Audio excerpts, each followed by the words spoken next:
His Excellency, Most Reverend Leopoldo Girelli, the Apostolic Nuncio, ഭാരത കത്തോലിക്ക മെത്രാൻ സമിതിയുടെ അധ്യക്ഷനായ അഭിവന്യ ആർച്ച് ബിഷപ്പ് ആൻഡ്രൂസ് താഴത്ത്, അഭിവന്യ മെത്രാപ്പൊലീത്തമാരെ, പിതാക്കന്മാരെ, വൈദിക സഹോദരങ്ങളെ, പ്രിയമുള്ള സന്യസ്തരെ, സ്നേഹമുള്ള ദൈവജനമേ, അഭിവന്യനായ മോൺസിഞ്ഞോർ സെൽവരാജൻ പൗരോഹിത്യ ശുശ്രൂഷയുടെ നിറവിലേക്ക് ആനയിക്കപ്പെടാൻ പോകുകയാണ്. വർഷങ്ങൾക്ക് മുമ്പ് ഒരു വൈദികൻ തൻ്റെ പ്രഥമ ദിവ്യബലി ആരംഭിച്ചപ്പോൾ ആമുഖമായി പറഞ്ഞ ഒരു വാചകമാണ് ഞാനിപ്പോൾ ഓർമ്മിക്കുന്നത്.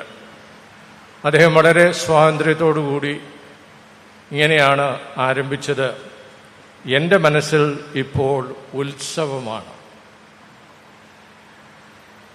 പൗരോഹിത്യത്തിൻ്റെ ഉന്നതിയും പരിശുദ്ധിയും ആദ്യമായി കൂരാശ പരികർമ്മം ചെയ്യുന്നതിനുള്ള താല്പര്യവും കണക്കിലെടുത്ത് അദ്ദേഹത്തിൻ്റെ മനസ്സിൻ്റെ നിറവിൽ നിന്ന് ഉതിർന്ന വാക്കുകളാണ് എൻ്റെ മനസ്സിൽ ഉത്സവമാണ് എന്നത്.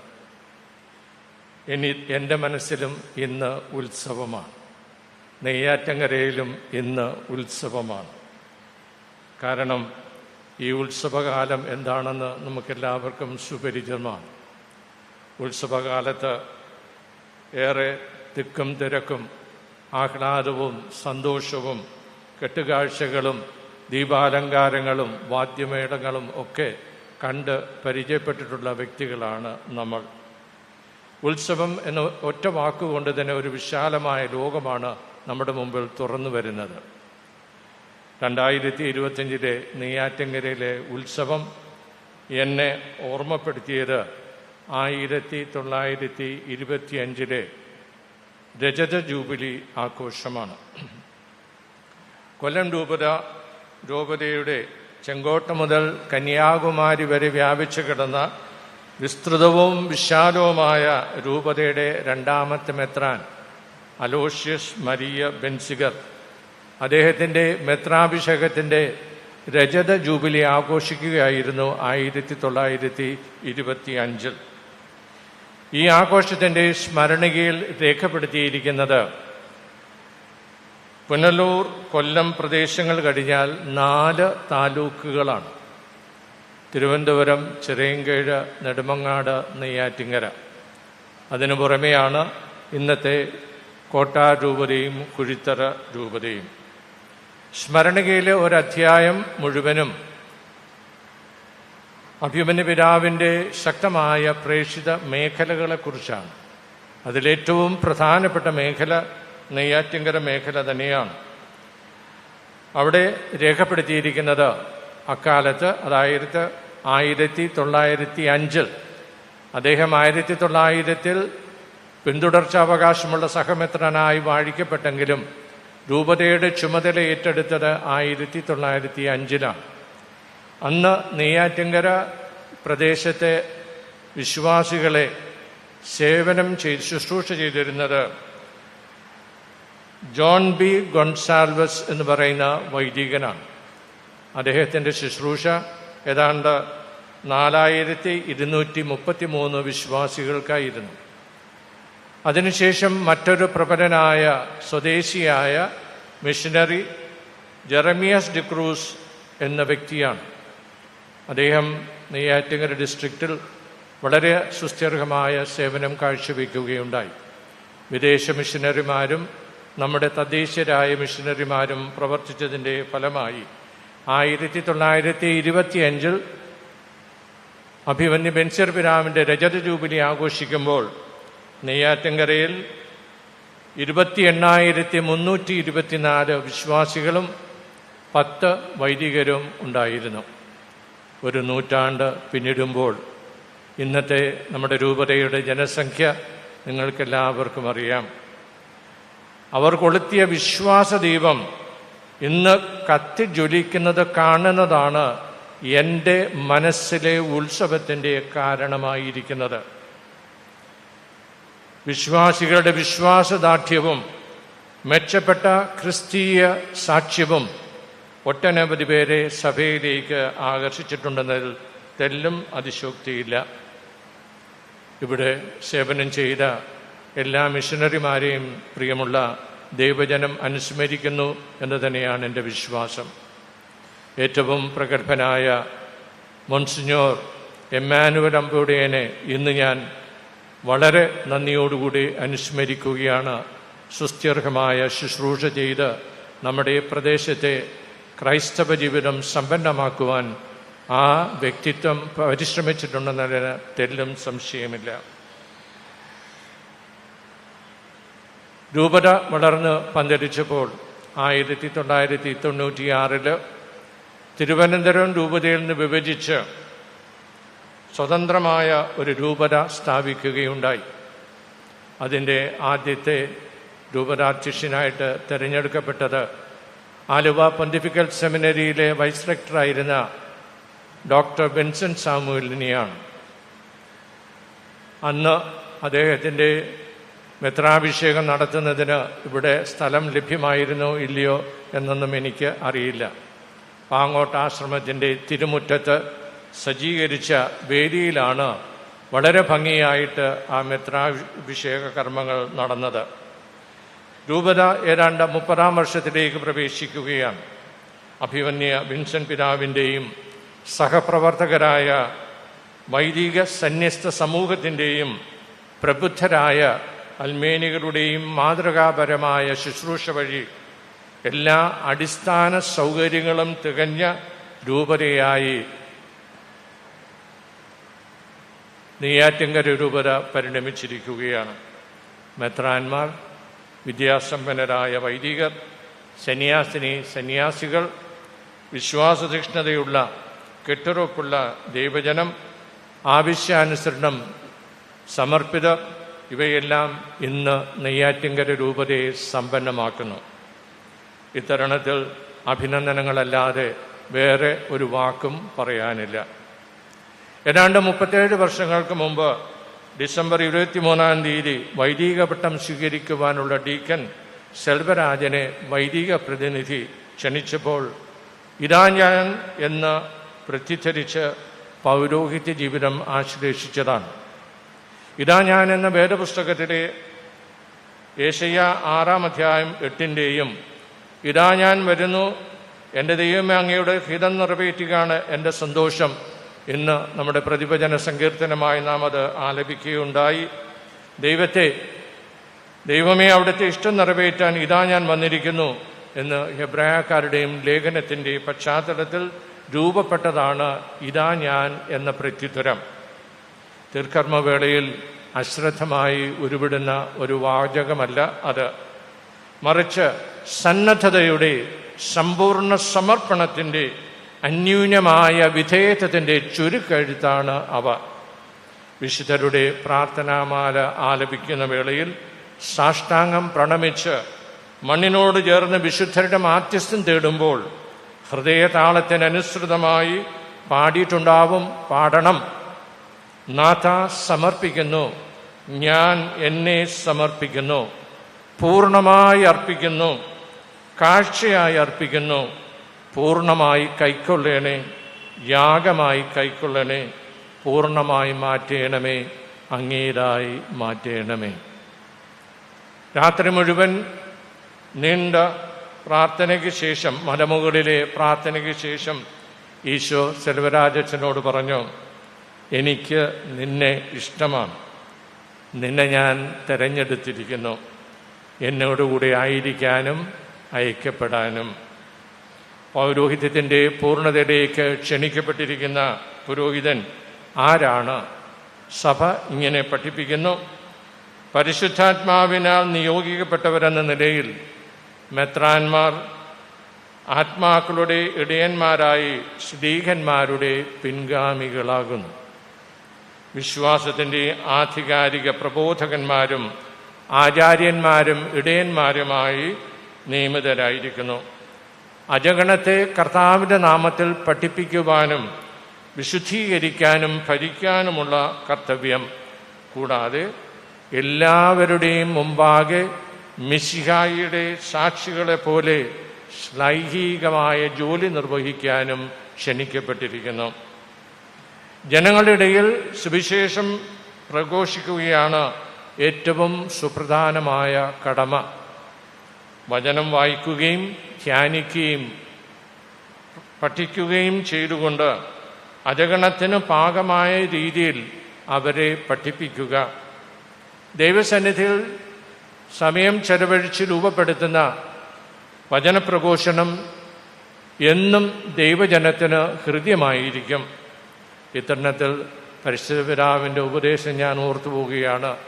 പരിശുദ്ധ പിതാവ് പഠിപ്പിക്കുന്നത് 10 മിനിറ്റ് പ്രസംഗിച്ചാൽ മതിയെന്ന. ഈ അടുത്ത കാലത്ത് അദ്ദേഹം വീണ്ടും പറഞ്ഞു 7 മിനിറ്റ് മതി, കൂടുതലൊക്കെ പറഞ്ഞാൽ ആർക്കും ഓർമ്മിച്ചു വയ്ക്കുവാൻ സാധ്യമല്ല. ഇന്ന് ഏതായാലും അത് ലംഘിച്ചുകൊണ്ട് തന്നെയാണ് ഞാനിവിടെ നിൽക്കുന്നത്. സ്നേഹത്തിലും എളിമയിലും ജീവിത ലാളിത്യത്തിലും വിശുദ്ധിയുടെ മാതൃക കാണിക്കാൻ മെത്രാന് കടമയുണ്ട്. സ്വന്തം ജനത്തിൻ്റെ ഇടയിൽ അവരുടെ ശുശ്രൂഷകനെ പോലെ ആയിരിക്കണം എന്നതാണ് സഭ പഠിപ്പിക്കുന്നത്. പസ്റ്റോറസ് ഗ്രേജിസ് എന്ന അപ്പസ്തോലിക പ്രബോധനത്തിൽ ഈശോ ക്ഷണിച്ചത് അവിടുത്തോടുകൂടി ആയിരിക്കാൻ കൂടിയാണ്. അതിൻ്റെ ഭാഗമായി ഇങ്ങനെയാണ് ഈ പ്രബോധനം പഠിപ്പിക്കുന്നത്. ധ്യാനവും പ്രാർത്ഥനയും ദിവികാരുണ്യ ആരാധനയും യാമപ്രാർത്ഥനകളും പരിശുദ്ധ മറിയത്തോടുള്ള ഭക്തി, പ്രത്യേകിച്ച് ജപമാല ഭക്തി, ഇവയെല്ലാം മെത്രാന്റെ ജീവിത ശൈലിയായി മാറണം. ഒറ്റവാചകത്തിൽ വിശുദ്ധിയുടെ ജീവിതം കൊണ്ടത്രേ മെത്രാനടുത്ത ശുശ്രൂഷ നിർവഹിക്കേണ്ടത്. ഇത്തരണത്തിൽ വിശുദ്ധ ഗ്രിഗറി നസ്യാൻസിൻ്റെ ഉപദേശം ഞാൻ ഓർത്തു പോവുകയാണ്. First B purified and then purify others. First, allow yourself to be instructed by wisdom and then instruct others. First, become light and then enlighten others. First, draw close to God and then guide others to Him. First, be holy yourself and make others holy. മെത്രാന്റെ ജീവിത വിശുദ്ധിയും ആത്മീയതയും കുറിച്ച് വിശകലനം ചെയ്യുമ്പോൾ പ്രബോധനം ഇപ്രകാരമാണ് പഠിപ്പിക്കുന്നത്. മെത്രാന്റെ സവിശേഷമായ ആധ്യാത്മികത ഏറെ സമ്പന്നമായിരിക്കുന്നത് അദ്ദേഹം സ്വീകരിക്കുന്ന പൗരോഹിത്യത്തിൻ്റെ പൂർണ്ണതയിൽ അന്തർലീനമായിരിക്കുന്ന പ്രത്യേകമായ കൃപയിലാണ്. മെത്രാഭിഷേക തിരുക്കർമ്മങ്ങളിലൂടെയാണ് അത് ലഭ്യമാകുന്നത്. തന്മൂലം ഓരോ മെത്രാനും ക്രിസ്തുവിൻ്റെ സുതാര്യമായ പ്രതിഫലനമായിരിക്കണം എന്ന് ഓർമ്മിപ്പിക്കുകയാണ്. സുതാര്യമായ പ്രതിഫലനം എന്ന് പറയുന്നത് transparent reflection of God, transparent reflection of Jesus. അംശമുടി സ്വീകരിക്കുമ്പോൾ ഇങ്ങനെയാണ് സഭ ഈ അഭിനവ മെത്രാനെ ആശംസ നൽകുന്നത്.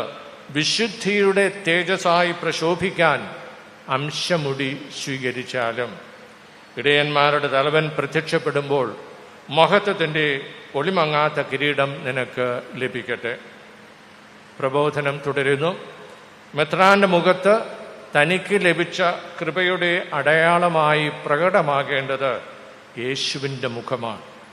കൂടാതെ മലയിലെ പ്രസംഗത്തിലെ സൗഭാഗ്യങ്ങളുടെ പ്രതിഫലനം എന്താണ്? അവയെല്ലാം ദാരിദ്ര്യത്തിൻ്റെ മുഖം, ശാന്തതയുടെയും സത്യത്തിൻ്റെയും നീതിയുടെയും മുഖം, ദൈവീക പിതാവിൻ്റെ കരുണാർദ്രമായ മുഖം, സമാധാനത്തിൻ്റെ മുഖം, സമാധാനദായകൻ്റെ മുഖം, എപ്പോഴും ദൈവത്തിൽ മാത്രം കേന്ദ്രീകരിക്കപ്പെട്ടവൻ്റെ മുഖം. മാത്രമല്ല, ഈശോ മെത്രാനിലൂടെ വീണ്ടും ജീവിക്കുന്നു എന്ന് ദ്യോതിപ്പിക്കുന്ന മുഖത്തിൻ്റെ ഉടമയാകണം മെത്രാൻ. മെത്രാൻ സ്വീകരിക്കുന്ന സ്ഥാനീയ ചിഹ്നങ്ങൾ എല്ലാം തന്നെ അദ്ദേഹം എങ്ങനെയാണ് ഇടയ ശുശ്രൂഷ നിർവഹിക്കേണ്ടതെന്ന് സൂചിപ്പിക്കുന്നവയാണ്. അംശമുടി തെളിമയാർന്ന ജീവിതത്തെ സൂചിപ്പിക്കുന്നു. അംശപടി ഇടയൻ്റെ വടിയനാണെന്ന് നമുക്കറിയാം. അജഗണത്തെ മേയിക്കാൻ, നയിക്കാൻ, നിയന്ത്രിക്കാൻ, ആനയിക്കാൻ, വാത്സല്യപൂർവ്വം ക്ഷമയോടെ ഉപയോഗിക്കാൻ.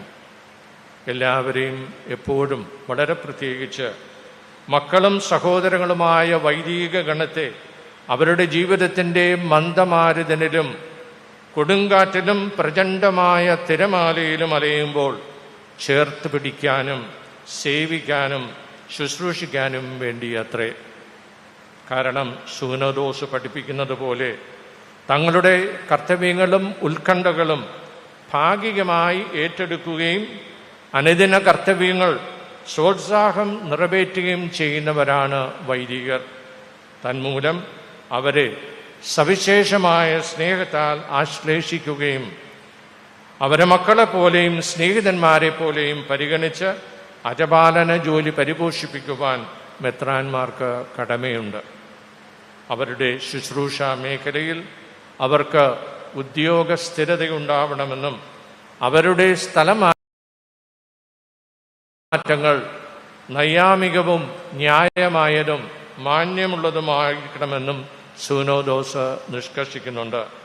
അതുകൊണ്ടാണ് അപ്പോസ്തലിക പ്രബോധനം ഇപ്രകാരം പറയുന്നത്: episcopal authority must be exercised with untiring generosity and inexhaustible liberality on the bishop's part.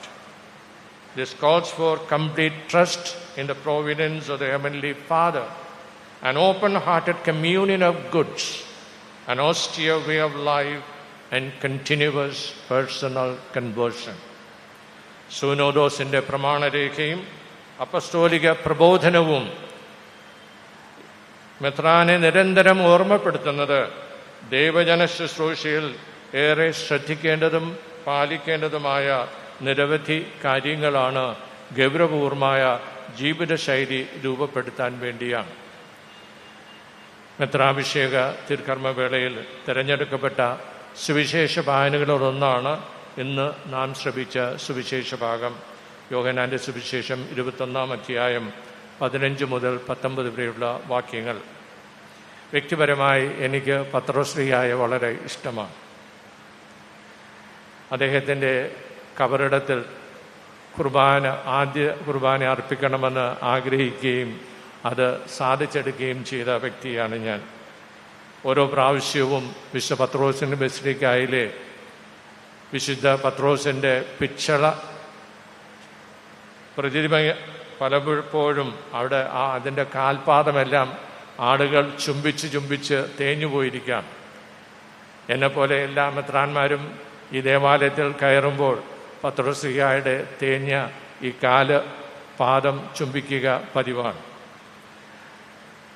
പത്രോസ്ലീഹാ പല സിനിമകളിലും, പ്രത്യേകിച്ച് വേദപുസ്തക സംബന്ധിയായ സിനിമകളേറെയുണ്ട്. അവിടെയൊക്കെ വിശുദ്ധ പത്രോസായി വേഷമിട്ടിരിക്കുന്ന ദൃഢഗാത്രരായ വലിയ മുക്കുവൻ്റെ തെളിമയാർന്ന നിഷ്കളങ്കമായ മുഖം, പരുക്കൻ മത്സ്യത്തൊഴിലാളി എന്നൊക്കെ നമുക്ക് കൃത്യമായി കണ്ടെടുക്കാവുന്ന രൂപത്തിലാണ് പലരും വേഷമിട്ടിരിക്കുന്നത്. എൻ്റെ മനസ്സിൽ അങ്ങനെ ഒരു ചിത്രം പത്രോസ്ലീഹായെ കൊണ്ട് ഉണ്ട്. ഞാൻ തീരപ്രദേശങ്ങളിലുള്ള ദേവാലയങ്ങളിൽ പെരുന്നാളിനൊക്കെ കുർബാന അർപ്പിക്കാൻ പോകുമ്പോൾ എൻ്റെ കണ്ണ് തിരയുന്നത് ഇതുപോലെ നിഷ്കളങ്കരായ ദൃഢഗാത്രരായ മത്സ്യത്തൊഴിലാളികളെയാണ്. പലരെയും കണ്ടിട്ടുണ്ട്. ലൂക്കായുടെ സുവിശേഷം 5-ാം അധ്യായം വായിക്കുമ്പോൾ ഗനേസറത്ത് തടാകത്ത് ഈശോ പഠിപ്പിക്കുന്നത് പത്രോസിൻ്റെ വള്ളത്തിലിരുന്നു കൊണ്ടാണ്. അതിനുശേഷം എന്താണ് സംഭവിച്ചത് നമുക്കറിയാം.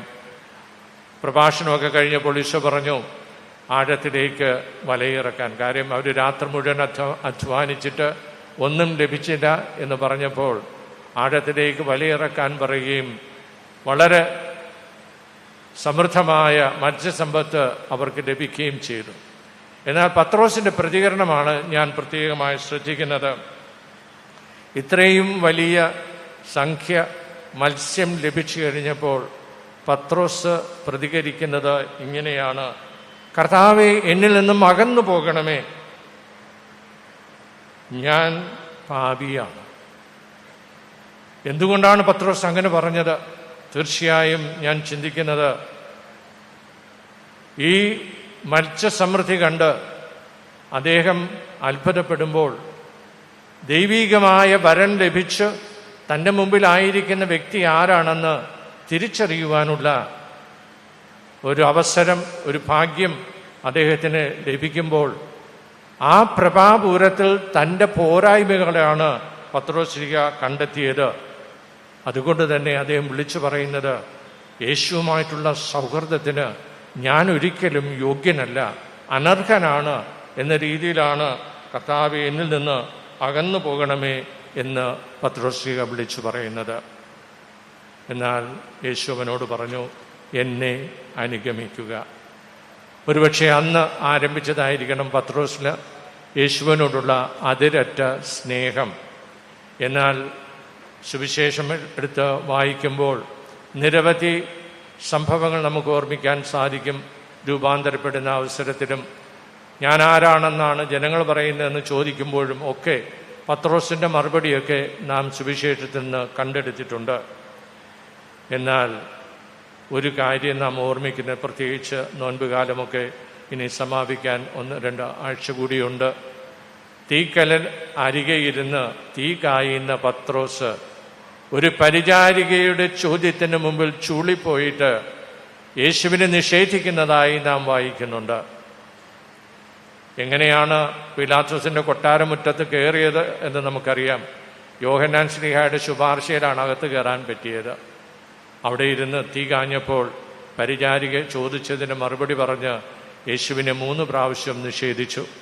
എന്നാൽ ഇക്കാര്യം യേശു മുന്നറിയിപ്പ് നൽകിയിരുന്നു. അന്ന് പറഞ്ഞ എന്താണ്? നിന്നോടുകൂടെ കാരാഗൃഹത്തിൽ പോകാനും മരിക്കാനും ഞാൻ തയ്യാറാണ് എന്ന് വളരെ ശക്തമായി പറഞ്ഞ പത്രോസ് ഈ പരിചാരയുടെ മുമ്പിൽ യേശുവിനെ നിഷേധിച്ച് പറയുകയാണ്. യോഹന്നാൻ്റെ സുവിശേഷം നാം വായിച്ചു കേട്ടത് തീക്കലയിന് അരികെയുള്ള സംഭാഷണമാണ്. ഈശോ തീക്കനലിൽ മീൻ പാകം ചെയ്ത് അപ്പോസ്തലന്മാരെ പ്രാതൽ കഴിക്കാൻ ക്ഷണിക്കുന്ന സംഭവമാണ്. തിബേരിയാസ് തീരത്ത് ഇന്നും ആ കല്ല് ഉണ്ട്. അതൊരു കൊച്ചു ദേവാലയത്തിലാണ് സൂക്ഷിച്ചിരിക്കുന്നത്. ഏതാനും വർഷങ്ങൾക്ക് മുമ്പ് നെയോ കാറ്റക്കൊമിനേറ്റ് എന്ന പ്രസ്ഥാനം ഭാരതത്തിലെ ഏറെ മെത്രാന്മാരെ അങ്ങോട്ട് ക്ഷണിക്കുകയും ഏതാണ്ട് ഒരാഴ്ചക്കാലം വിശുദ്ധ നാടിൻ്റെ വിവിധ ഭാഗങ്ങളിൽ പോകുന്നതിനും പ്രാർത്ഥിക്കുന്നതിനും ദിവ്യബലി അർപ്പിക്കുന്നതിനുമൊക്കെ ഭാരതത്തിലെ കുറേ മെത്രാന്മാർക്ക് സൗഭാഗ്യമുണ്ടായി. അക്കൂട്ടത്തിൽ ഞാനും ഈ സൗഭാഗ്യം അനുഭവിച്ച വ്യക്തിയാണ്. ഒരു ദിവസം ഞങ്ങളുടെ കുർബാന തിബേരിയസ് തീരത്തായിരുന്നു. കുർബാനയ്ക്ക് ശേഷം അന്ന് അവർ ഞങ്ങളോട് പറഞ്ഞത്, എല്ലാ മെത്രാന്മാരും വരിവരിയായി ഈ കൊച്ചു ദേവാലയത്തിൽ പ്രവേശിച്ച് ആ കല്ലിൽ സ്പർശിച്ച് നിങ്ങൾക്ക് സഭയോടും നിങ്ങളുടെ രൂപതയോടുമുള്ള പ്രതിബദ്ധത ഏറ്റുപറയണം, നവീകരിക്കണമെന്നായിരുന്നു. അന്ന് വർഷങ്ങൾക്ക് മുമ്പ് തിബേരിയാസ് കടൽ തീരത്ത് പോകാനും ഈ ദേവാലയം സന്ദർശിക്കാനും പ്രതിബദ്ധത നവീകരിക്കാനുമൊക്കെ സാധിച്ചത് ഞാനിപ്പോൾ ഓർമ്മിക്കുകയാണ്. സുവിശേഷ ഭാഗത്ത് വായിച്ചു കേട്ടത് നമുക്കെല്ലാവർക്കും അറിയാവുന്ന കാര്യമാണ്. പത്രോസിനോട് ചോദിക്കുന്നു, യോഹന്നാൻ്റെ പുത്രനായ ശിമയോനെ, ഇവരെക്കാളൊക്കെ അധികമായി നീ എന്നെ സ്നേഹിക്കുന്നുവോ? 3 പ്രാവശ്യമാണ് യേശു ചോദിക്കുന്നത്. 3 പ്രാവശ്യം തീക്കൽ അരികെ ഇരുന്ന് യേശുവിനെ നിഷേധിച്ച മനുഷ്യൻ ഇവിടെ തീക്കലിന് അരികെ ഇരുന്ന് 3 പ്രാവശ്യം യേശുവിനോടുള്ള അതിരറ്റ സ്നേഹം ഏറ്റുപറയുകയാണ്. പക്ഷേ ഇവിടുത്തെ സ്നേഹത്തിന് പ്രത്യേകതയുണ്ട്. പത്രോസ്ലീഹായിൽ നിന്ന് പ്രതീക്ഷിക്കുന്നത് യേശു എങ്ങനെയാണ് സ്നേഹിച്ചത് അതുപോലെ സ്നേഹിക്കുവാൻ നിനക്ക് കഴിയുമോ എന്ന് തന്നെയാണ് ചോദിക്കുന്നത്. യേശുനാഥൻ യോഹന്നാൻ്റെ സുവിശേഷത്തിൽ നമ്മെ പഠിപ്പിക്കുന്നുണ്ട്. ഞാൻ നല്ല ഇടയനാകുന്നു, നല്ല ഇടയൻ തൻ്റെ ആടുകൾക്ക് വേണ്ടി ജീവൻ അർപ്പിക്കുന്നു. ഈശോ വീണ്ടും പഠിപ്പിച്ചു, സ്നേഹിതന് വേണ്ടി ജീവാർപ്പണം ചെയ്യുന്നതിനേക്കാൾ വലിയ സ്നേഹമില്ല. അപ്പോൾ യേശു പ്രതീക്ഷിക്കുന്നത്, യേശു എങ്ങനെയാണ് ഈ ദൈവജനത്തെ സ്നേഹിക്കുന്നത് അതുപോലെ സ്നേഹിക്കുവാൻ നീ സന്നദ്ധനാണോ എന്ന് തന്നെയാണ്. അതിനുള്ള മറുപടിയാണ് പത്രോസ് ശ്ലീഹ പറയുന്നത്, കർത്താവെ, അങ്ങേക്കറിയാമല്ലോ ഞാൻ എന്തുമാത്രം അങ്ങയെ സ്നേഹിക്കുന്നുവെന്ന്. എന്നാൽ സ്നേഹമെന്താണെന്ന് പലപ്പോഴും നാമൊക്കെ ചിന്തിക്കുന്നുണ്ടോ? ഞാൻ സ്നേഹത്തിൻ്റെ നിർവചനം അന്വേഷിച്ചു പോയത് വേദപുസ്തകത്തിൽ തന്നെയാണ്. ഉത്തമഗീതത്തിൽ ഇങ്ങനെയാണ് പറയുന്നത്: സ്നേഹം അല്ലെങ്കിൽ പ്രേമം മരണത്തെപ്പോലെ ശക്തമാണ്, അതിൻ്റെ ജ്വാലകൾ തീജ്വാലകളാണ്, അതിശക്തമായ തീജ്വാല. ജലസഞ്ചയങ്ങൾക്ക് പ്രേമാഗ്നിയെ കെടുത്താനാവില്ല, പ്രവാഹങ്ങൾക്ക് അതിനെ ആഴ്ത്താൻ കഴിയില്ല. അത്രമാത്രം ശക്തമായ സ്നേഹത്തെക്കുറിച്ചാണ് വേദപുസ്തകത്തിലൂടെ പഠിപ്പിക്കുന്നത്. തൻ്റെ ജീവിതം വഴി യേശുനാഥൻ പഠിപ്പിച്ചത്. അന്ത്യത്താഴ സമയത്തും അപ്പോസ്തലന്മാരുടെ പാദങ്ങൾ കഴുകുമ്പോഴുമൊക്കെ അവരെ പഠിപ്പിക്കുന്നത്, നിങ്ങൾ പരസ്പരം സ്നേഹിക്കണം. ഗുരുവും നാഥനുമായ ഞാൻ നിങ്ങളുടെ പാദങ്ങൾ കഴുകിയെങ്കിൽ നിങ്ങൾ പരസ്പരം പാദങ്ങൾ കഴുകണം. നിങ്ങൾക്ക് പരസ്പര സ്നേഹമുണ്ടെങ്കിൽ എൻ്റെ ശിഷ്യരെന്ന് നിങ്ങൾ അറിയപ്പെടും. ഈ പരിശുദ്ധമായ സ്നേഹത്തെക്കുറിച്ച് തന്നെയാണ് പരിശുദ്ധ പിതാവ് പുതുതായി പ്രസിദ്ധം ചെയ്ത അവൻ നമ്മെ സ്നേഹിച്ചു എന്ന ചാക്രിക ലേഖനത്തിൽ സൂചിപ്പിക്കുന്നത്. ഈശോയുടെ തിരുഹൃദയം കത്തിജ്വലിക്കുന്നതായിട്ടാണ് നാം കണ്ട് ശീലിച്ചിട്ടുള്ളത്. മനുഷ്യനെ അത്യഗാധമായി സ്നേഹിക്കുന്ന ഹൃദയമാണ് വിശുദ്ധ മാർഗ്രറ്റ് അളക്കോക്കന് കാണിച്ചു കൊടുത്തുകൊണ്ട് ഈശോ പറഞ്ഞത് ഇങ്ങനെയാണ്: Behold this heart which has so loved men that it has spared nothing, even to consuming, to witness its love. പ്രിയമുള്ള സഹോദരങ്ങളെ, സ്വാർത്ഥമതികൾ അഹംഭാവത്തിൻ്റെയും അധികാര ദുർവിനിയോഗത്തിൻ്റെയും ആഡംബരത്തിൻ്റെയും പ്രലോഭനങ്ങൾക്ക് വഴങ്ങി സർവ മേഖലകളിലും ജൈത്രയാത്ര നടത്തുന്ന ഇക്കാലയളവിൽ ഏറ്റവും വിനയാന്വിതനായി ദാസനായി, നിങ്ങളിൽ ഒന്നാമൻ ആഗ്രഹിക്കുന്നവൻ എല്ലാവരുടെയും ദാസനാകണം, ദൈവജനത്തിൻ്റെ യഥാർത്ഥ ദാസനായി ലാളിത്യത്തിൻ്റെയും എളിമയുടെയും വിനയത്തിൻ്റെയും മുഖമുദ്രയിൽ അവരുടെ ശുശ്രൂഷയാകാൻ സെൽവരാജൻ ദാസൻ ദാസ്യവൃത്തി മെത്രാഭിഷേകം ഇന്ന് സ്വീകരിക്കുകയാണ്. നെയ്യാറ്റിൻകര രൂപതയുടെ വിശ്വാസ പാരമ്പര്യവും പൈതൃകവും പേറിക്കൊണ്ട് പൗരോഹിത്യ ശുശ്രൂഷയുടെ പൂർണിമ അംശപടിയും അംശമുടിയും വിരലിൽ അണിയുന്ന മോതിരം എന്ന അധികാര ചിഹ്നങ്ങൾക്കുപരി കരുതലിൻ്റെയും അനുകമ്പയുടെയും ആർദ്രതയുടെയും ഒറ്റവാക്കിൽ സ്നേഹത്തിൻ്റെ മുഖശ്രീയാണ് അജപാലന ദൗത്യമെന്ന് തിരിച്ചറിഞ്ഞ് അജഗണത്തിൻ്റെ മണമുള്ള നല്ല ഇടയനായി ആട്ടിൻപറ്റത്തെ അറിയുകയും സ്നേഹിക്കുകയും നയിക്കുകയും ചെയ്യുന്ന അജപാലകനായി തീരാനും നെയ്യാറ്റിൻകര രൂപതയെ വിശ്വാസഗോപുരമായി പടുത്തുയർത്താനും തൻ്റെ പൗരോഹിത്യത്തിൽ പങ്കാളിയാകാൻ ക്ഷണിച്ച തമ്പുരാൻ, പ്രിയ പിതാവേ, അങ്ങേക്ക് അനുഗ്രഹാശിസുകൾ നൽകി അങ്ങേ ധന്യമാക്കട്ടെ എന്ന് ഞങ്ങൾ പ്രാർത്ഥിക്കുന്നു. അങ്ങയുടെ അധരങ്ങളിൽ എന്നും എപ്പോഴും ഇതാ ഞാൻ വരുന്നു സന്നദ്ധതയുടെ സമർപ്പണത്തിൻ്റെ പ്രത്യുത്തരം അസ്തമിക്കാതിരിക്കട്ടെ. അങ്ങയുടെ ആപ്തവാക്യം ടു സെർവ് ഇൻ കമ്പാഷൻ എന്നതിനനുസൃതമായി കരുതലും അനുകമ്പയും അനുസ്യൂതം ദൈവജനത്തിൻ്റെ മേൽ ഒഴുകട്ടെ. ഇന്ന് പരിശുദ്ധ മറിയത്തിൻ്റെ മംഗളവാർത്തയുടെ പുണ്യദിനമാണ്. പരിശുദ്ധ പിതാവ് എവഞ്ചേലി ഗൗരിയും എന്ന പ്രബോധനത്തിൽ സൂചിപ്പിക്കുന്നത് സഭയുടെ ഐശ്വര്യം നമുക്ക് വേണ്ടി മരിക്കുകയും ഉയർക്കുകയും ചെയ്ത യേശുവിലൂടെ സുവ്യക്തമാകുന്ന ദൈവത്തിൻ്റെ രക്ഷാകര സ്നേഹമത്രേ. ആ സ്നേഹം മാംസം ധരിക്കുന്ന ദിവസമാണ് ഇന്ന്. ഈ നല്ല ദിനത്തിലാണ് സെൽവരാജൻ പിതാവ് അഭിഷിക്തനാവുക. സഭയുടെ സൗന്ദര്യവും ഐശ്വര്യവുമായ രക്ഷാകര പദ്ധതി ദൈവജനത്തിന് എല്ലാവർക്കും അനാവരണം ചെയ്യുവാൻ, അതിൻ്റെ വിശ്വസ്ത പ്രചാരകനും സാക്ഷിയുമാകാൻ ശമയോൻ പത്രോസിൻ്റെ അതിരറ്റ സ്നേഹം പ്രവൃത്തിപഥത്തിൽ സുവ്യക്തമാക്കി അജപാലന ശുശ്രൂഷയുടെ കലപ്പയിൽ കൈകൾ വയ്ക്കുമ്പോൾ ശ്ലീഹായുടെ ഉപദേശം കൂടി കേൾക്കുക. രണ്ടാമത്തെ വായന അതായിരുന്നു. ഞാൻ ഒന്നുകൂടി ആവർത്തിക്കുകയാണ്. നിങ്ങളെ ഏൽപ്പിച്ചിരിക്കുന്ന ദൈവത്തിൻ്റെ അജഗണത്തെ മേയിക്കുവിൻ. നിങ്ങൾ മേൽനോട്ടം വഹിക്കുന്നത് നിർബന്ധം മൂലമായിരിക്കരുത്, ദൈവത്തെ പ്രതി സന്മനസ്സോടെ ആയിരിക്കണം. ലാഭേച്ഛയോടെ ആയിരിക്കരുത്, തീക്ഷ്ണതയോടെ ആയിരിക്കണം. ഏൽപ്പിക്കപ്പെട്ടവരിൽ ആധിപത്യം ചെലുത്തിക്കൊണ്ടായിരിക്കരുത്, അജഗണത്തിന് മാതൃകകൾ ആയിക്കൊണ്ടായിരിക്കണം. ഇടയന്മാരുടെ തലവൻ പ്രത്യക്ഷപ്പെടുമ്പോൾ മഹത്വത്തിൻ്റെ ഒളിമങ്ങാത്ത കിരീടം നിങ്ങൾക്ക് ലഭിക്കും. അവസാനമായി ശ്ലീഹ നമ്മോടെല്ലാവരോടുമായി പറയുന്ന ഒരു ഉപദേശമുണ്ട്: നിങ്ങളുടെ മനസ്സാക്ഷിയെ നിർമ്മലമായി സൂക്ഷിക്കുവിൻ. പ്രിയമുള്ള സർവരാജൻ പിതാവേ, അങ്ങേക്ക് സുദീർഘമായ സന്തോഷപ്രദമായ അനുഗ്രഹസമ്പന്നമായ ശുശ്രൂഷ ലഭ്യമാകട്ടെ. ഈ രൂപതയെ വളർത്തുവാനും പോറ്റുവാനും അതിനെ സമൃദ്ധിയിലേക്ക് ആനയിക്കുവാനും അങ്ങയുടെ കരങ്ങൾക്ക് തമ്പുരാൻ ശക്തി പകരട്ടെ എന്ന് പ്രാർത്ഥിക്കുന്നു.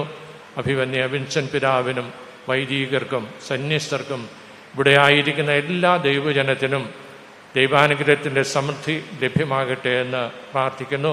സർവേശ്വരൻ നമ്മെ എല്ലാവരെയും സമൃദ്ധമായി അനുഗ്രഹിക്കുമാറാകട്ടെ. ആമേൻ.